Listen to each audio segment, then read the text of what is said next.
welcome to this week's video. My name's Linda Gaio. Today we're going to be taking a look at the background frequency in trait 48, which is depth.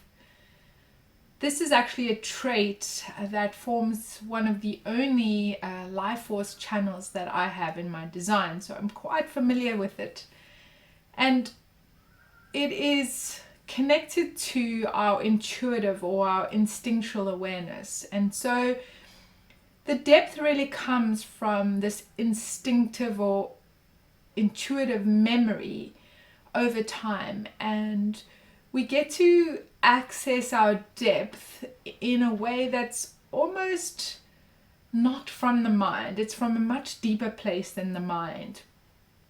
And this depth is necessary because when we want to bring correction and perfection to the patterns of society, of the collective, a certain amount of depth and detail is necessary to really draw out what potential logical solutions there are to society's issues and problems. This particular trait is a projected trait, which ultimately means that it needs to be recognized and invited before it can share. And so you can imagine the frustration that can come in when, number one, you have this depth, you've got these potential solutions, and no one is asking you for your perspective, for your depth. And this frustration comes in when you don't get to share your depth, when you don't get to share your practical, logical, and workable solutions, which can really alter how society functions. And so there's a fair amount of patience needed here, a little bit of waiting to allow people to draw your depth from you, because only when they recognize you do you get to share and have an impact. Otherwise, while you're waiting, or if you force your depth on others, there's this real deep bitterness that can be experienced here. The sense of, why doesn't anybody want to hear what I see? I've gone into so much depth, I have so much depth that can help, but if no one asks and no one, if you force it onto someone, they don't actually hear you anyway, and this is where the bitterness can show up. The trait on the other side of the 48 is the 16, which is skills. And so without the 16, there is no way for expression without that invitation. And there is also this fear of inadequacy that can come into play here, because you are afraid that you're never going to be able to express your depth, and you may spend an disproportionately large amount of time chasing after skills which you feel you need in order to be able to get access to your depth to share with the world. So one of the dysfunctional ways that this trait 48 can show up, especially if you don't have the 16, is an insatiable desire to learn and to gather more and more skills. And when you can come to a place of recognition that if you don't have the 16 of skills, but you do have the 48 of depth, that you need to come to a place of surrender and trust that your depth will be called out of you when the timing is right. When we consider the concept of depth, we can have depth in things that really have meaning and purpose in the world. And then we can also have depth with things that are really irrelevant and impractical. For example, if this is an example that Ra actually used about having a photographic memory. A photographic memory may allow you to have many details and go into depth into a specific area or topic, but it may be irrelevant, like remembering specific facts or details about things that no longer even have any application in the current times or don't really work moving into the future. And so there's this discernment required here to know what depth is practical, what depth is logical, what depth is going to bring that correction for a pattern that's going to help society to be more functional overall.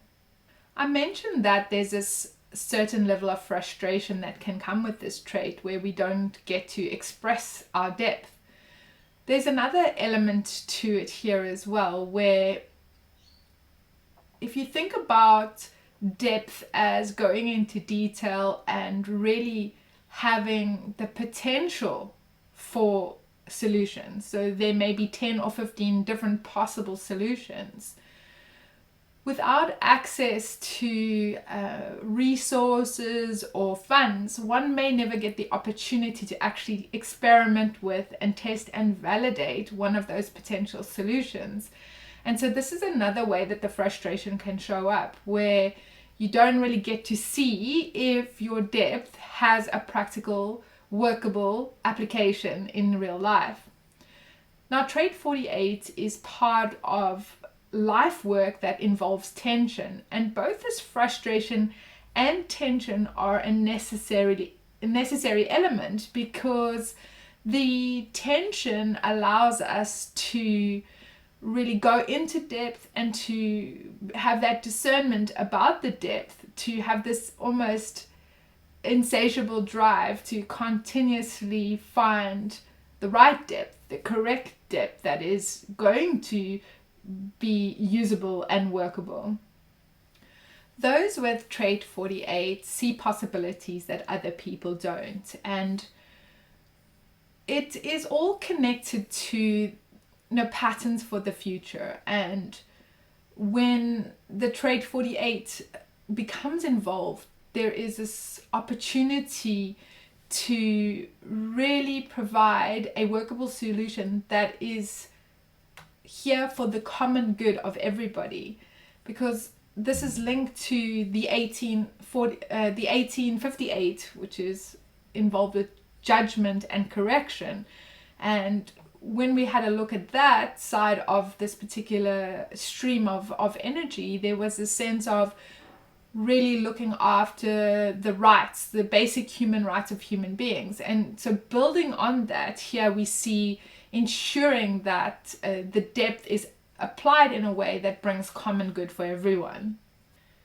When we look at this in terms of a business, when you have someone with trait 48 working in your environment, these are people that can go into depth, they can go into great detail. They also can offer practical solutions that others do not see or don't even comprehend. So they really see things that others don't see. Because trait 48 has trait 16 on the other side of it, the skills, those with trait 48 are really good at mentoring or guiding other people to get access to their skills. They are great at finding these practical solutions, workable solutions, logical solutions that can help the team move forward successfully. And ultimately, those patterns are going to take into account the common good for everybody. So this week, what I'd encourage you to pay attention to is, where do you see your depth showing up? Are you being invited to share that depth, or are you kind of pushing it on people and then having them reject that? And then as a result of that, feeling the bitterness. Because this depth is connected to that instinctual wisdom, perhaps you're going to notice that you have this knowing that's beyond the mind, this kind of wisdom that goes beyond the mind. And can you trust that? Are you able to surrender to that depth, not needing to know how or why you know it, but just when the timing's correct, share that with people? What are you noticing in terms of the practical solutions that you see? Or maybe you start seeing practical solutions popping up from those in your network around you. However trait 48 shows up for you this week, I hope that you enjoy the depth and you're able to have the awareness and alertness to see perhaps where inadequacy shows up as a shadow for you. And then just seeing, do you use that as a decision-making tool? You're going to the mind and you're chasing after more skills and potentially signing up to a bunch of courses that you don't really need. Or can you actually work with this trait to provide practical solutions for those people that come and ask you for your depth and your wisdom? Remember, that everything with human design or the BG5 system is about trusting your decision-making strategy with anything that directly relates to you and your life. I hope you enjoyed the energy for this week. Hit on the subscribe link if you want to be notified each week when I release a new video. And until then, I hope you have a great time. Bye for now.